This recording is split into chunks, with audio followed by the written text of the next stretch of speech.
Salam sejahtera Bapak Ibu yang dikasih Tuhan. Kita bertemu lagi dalam Renungan GKI Kebon Jati bersama saya Agus Gunawan. Hari ini kita masih membahas tentang 10 perintah Allah. Dan tema kita hari ini adalah Allah, Sang Pemilik Kehidupan. Kita membahas hukum ke-6. Dalam Keluaran 20 ayat 13 dikatakan jangan membunuh.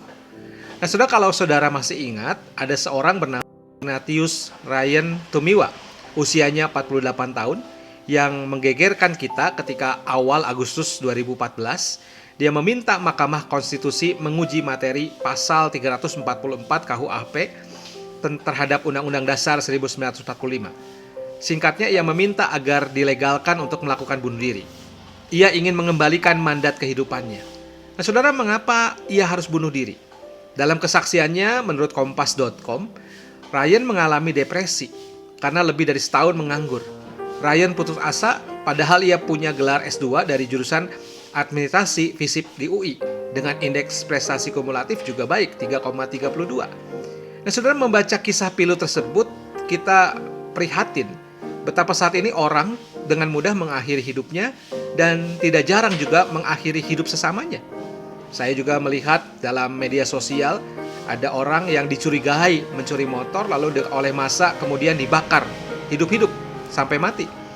Nah, mari saudara, dengan peristiwa-peristiwa ini kita bertanya, siapakah pemilik kehidupan itu?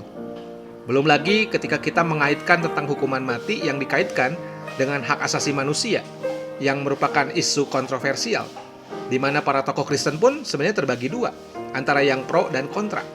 Nah, sekali lagi masalahnya ialah siapa yang memilih hak atas hidup mati manusia.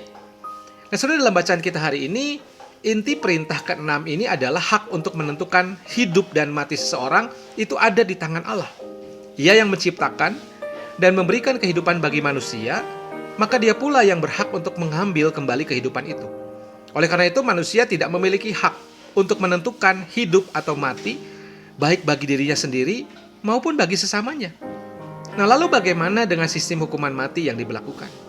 Alkitab melalui hukum Taurat mengajarkan bahwa Tuhan dapat memakai manusia sebagai alat untuk menghukum ciptaannya, termasuk menghukum mati sesamanya. Hukum Taurat mengatur hukuman mati bagi para pezina, penghujat orang tua, penyembah berhala, pembunuh sesamanya, dan pembunuh dalam peperangan. Semua peraturan ini jelas sehingga tidak bisa ditafsirkan macam-macam. Maka itu, saudara, kita perlu perhatikan, membunuh berbeda dengan menghukum mati. Izin untuk menghukum mati diberikan kepada para pemimpin umat berdasarkan keterangan para saksi yang dapat dipercaya. Dan hal ini didukung oleh Perjanjian Baru yang menegaskan kuasa pedang dari pemerintah yang dipilih oleh Allah untuk menegakkan kebenaran dan keadilan atas bangsa yang dipimpinnya. Misalnya dalam Roma 13 ayat 4 dikatakan, karena pemerintahan adalah hamba Allah untuk kebaikanmu. Tetapi jika engkau berbuat jahat, takutlah akan dia. Karena tidak percuma pemerintah menyandang pedang. Pemerintah adalah hamba Allah untuk membalaskan murka Allah atas mereka yang berbuat jahat. Oleh sebab itu, saudara-saudara, memang gereja harus berani menghadapi dan kemudian menjawab pertanyaan-pertanyaan kontroversial seperti eutanasia dan aborsi. Dan hak hidup atau mati manusia tetap di tangan Allah. Namun Tuhan juga mengatur kehidupan melalui sistem-sistem yang dikembangkan oleh manusia.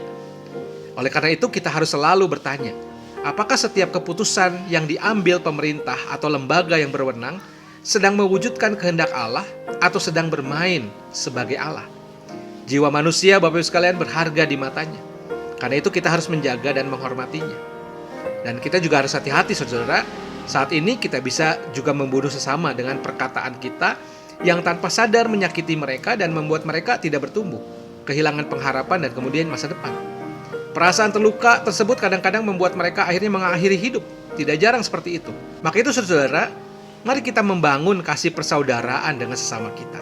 Kita percaya Allah memilih kehidupan. Maka kita juga saling membangun dan juga harus mengusahakan kehidupan bersama ini.